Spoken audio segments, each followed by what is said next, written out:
All right. All right. Well, then I'm going to defer to my neighbor to the north, Congressman Reed, for the first 5 minutes of question. Thank you, TT, and thank you to the witnesses for the input and the testimony.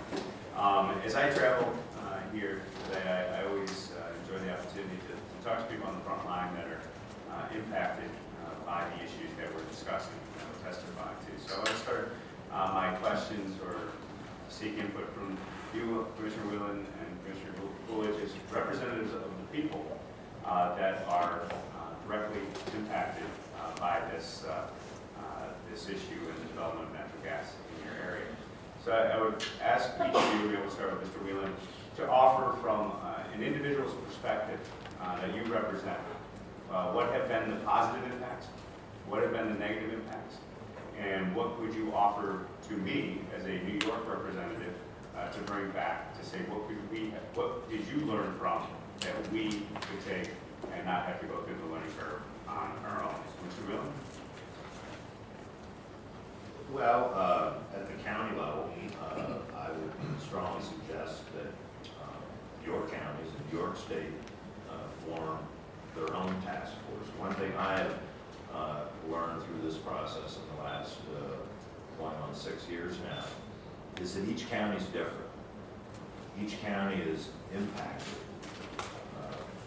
in some cases significantly different than other counties. And it might even be a neighboring county. So I would strongly suggest at the county level in New York State that those folks form their own task force, independent of one another.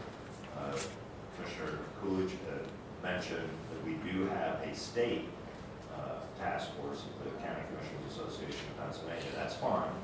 That helps with state issues, so to speak. But truly, it is different from county to county. So you really do need, and you need a sampling of all parts of your county, like I referred to in my written testimony. You need the chamber involved. You need, your health and human services department involved. There's just a whole litany of lists. And obviously, you being a neighbor to the north, you can reach out to your commissioners. Of course, we certainly hope the moratorium continues, but at the appropriate time, they can certainly reach out to us and we will assist them. Well, I appreciate that. And maybe Mr. Coolidge, from more of the perspective of the people in your communities, you can offer both positive and negative, and what we could expect and will expect when we get into this area. Absolutely. We are, as a board, recognized for the infamous water letter, if you will.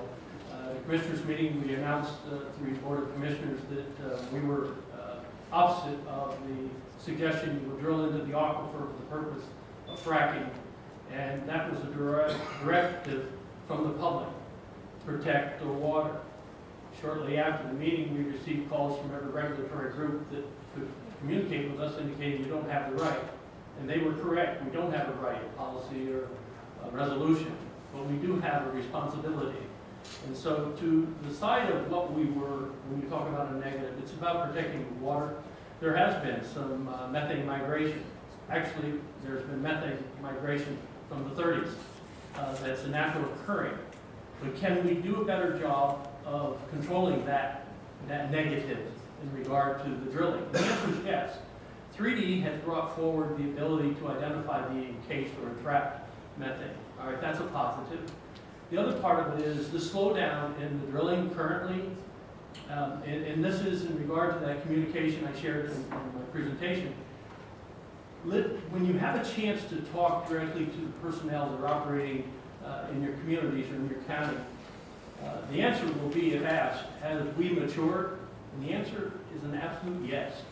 We've been matured in the manner in which we manage the casing to prevent escaping product into the atmosphere. We've learned how to do, they have learned how to do that better. And quite frankly, it's about a communication. That education that we're receiving directly from the industry is an obligation for us to share to the community.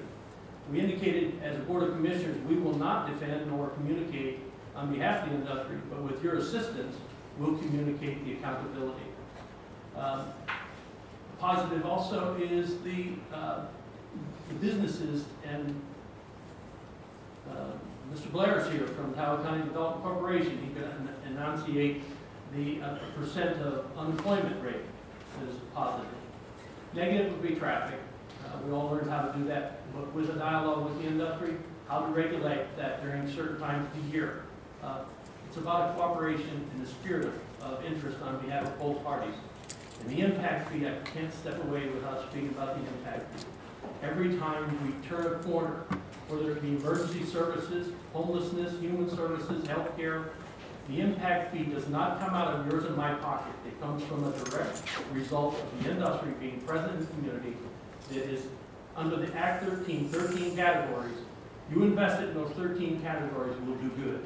We'll do good by people, we'll do good by the economy, and we'll do good by a management of those revenues going forward as a direct result of their presence in the community. Thank you. Ed, you back. Mr. Green? Again, there are a lot of issues that